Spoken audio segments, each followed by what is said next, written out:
Okay, so we have talked about the why, but we still need to discuss the how.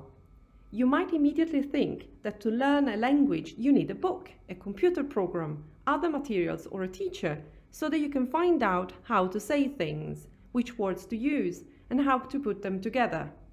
But that is not always the case. In fact, we want to show you that you don't necessarily need to study a language in order to understand at least some of it.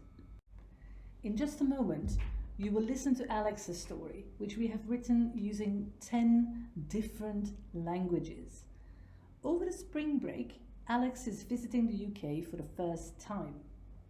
Can you figure out what is going on? Try to translate his story and guess the language. While you're doing the exercise, think of what is helping you to understand the meaning of the languages you've never come across before. You can also discuss in class which cues you've used in order to grasp Alex's adventures. Think of familiar looking words, familiar sounding words, pictures, the context. Use your knowledge of the world. You can pause the video now while you work on Alex's story. We hope you've enjoyed Alex's story. Did you guess the meaning and the languages correctly? Have you checked?